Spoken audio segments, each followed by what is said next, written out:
بحران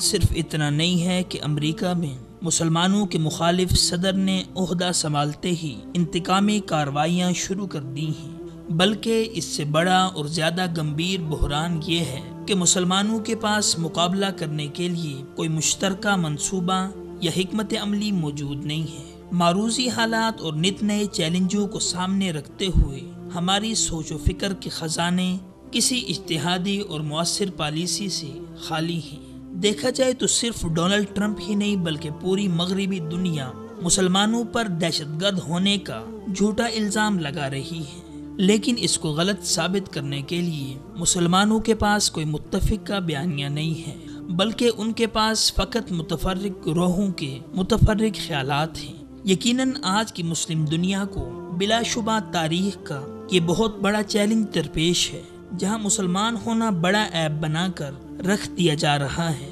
کرۂ ارض کی بڑی انسانی طاقتیں درپے آزار ہیں، جبکہ مسلمان حکومتیں اور ممالک دونوں ان کے نشانے پہ ہیں، جس کے نتیجے میں عراق اور شام عملاً ٹوٹ چکے ہیں اور لیبیا کا تو کچومر نکال کر رکھ دیا گیا ہے۔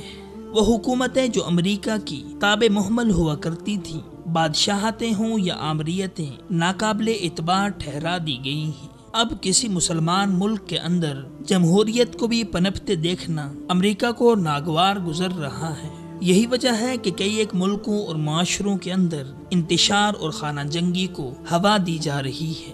جبکہ دوسری طرف امریکہ میں جو مسلمان جائز طور پر اور تمام قانونی تقاضے پورے کرتے ہوئے زندگی بسر کر رہے ہیں، ان کے اندر بھی خوف و ہراس کو پھیلا دیا گیا ہے۔ صرف یہی نہیں بلکہ معاملہ یہاں تک آ پہنچا ہے کہ ساتھ کے ملک کینیڈا کی ایک مسجد کے اندر نمازیوں کو باقاعدہ دہشت گردی کا نشانہ بنا کر شہید کر دیا گیا، اور پھر ستم در ستم کے اس پر پردہ ڈالنے کے لیے اس کو فرد واحد کی جنونیت قرار دیا گیا ہے۔ حالانکہ دوسری طرف مسلمان نام کا کوئی فرضی شخص بھی کوئی حرکت کر بیٹھے تو مسلم دنیا کے ہر فرد پر شبہ کیا جاتا ہے، جبکہ اس کے علاوہ پورے یورپ میں مسلمانوں کے خلاف مذہب دشمنی کی ایک لہر سی اٹھ چکی ہے۔ مسلمانوں کا گھیرا تنگ کیا جا رہا ہے اور انسانی قدریں پامال ہو رہی ہیں۔ مذہب و عقیدے کی آزادی کے علمبردار اب اسلام دشمنی کو چھپا نہیں پا رہے، جبکہ انسان دوستی اور مذہبی رواداری کے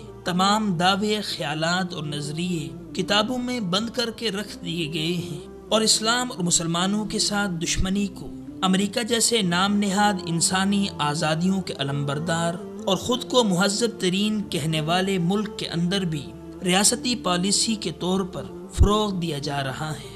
ظاہر ہے اس تمام تر سوچ اور اقدامات کا مقصد بالآخر مسلمانان عالم پر سیاسی، معاشرتی، اقتصادی اور تجارتی لحاظ سے عرصہ حیات تنگ کر کے رکھ دینا ہے۔ یقیناً ڈونلڈ ٹرمپ کے صدر بن جانے کے بعد اس پالیسی کا اظہار ڈکے چھپے انداز میں نہیں بلکہ کھل کے کیا جا رہا ہے، اور امریکہ کی تازہ ترین حکمران سوچ نے اپنے اہداف کو کسی رنگین غلاف میں لپیٹ کر نہیں رکھا، بلکہ نئی انتظامیہ نے انہیں اپنی اولین ترجیح کے طور پر فوری اقدامات کی صورت میں سب کے سامنے ظاہر کر دیا ہے۔ لیکن افسوس کہ ہمارے پاس ان تخریبی پالیسیوں کو روکنے کے لیے کوئی راہ عمل نہیں ہے۔ بس یوں کہنا غلط نہ ہوگا کہ فکری و عملی رہنمائی کا یہ بحران نئے عالمی حالات کے اندر ویژن کا فقدان اور عالمی چیلنج کا توڑ پیدا کرنے کے لیے مؤثر پالیسی نہ اپنا سکنا اس سے کہیں بڑا المیہ ہے، جو امریکہ میں ڈونلڈ ٹرمپ کے صدر بن جانے کے بعد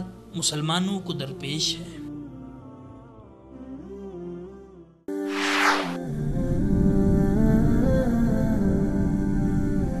وصال اردو،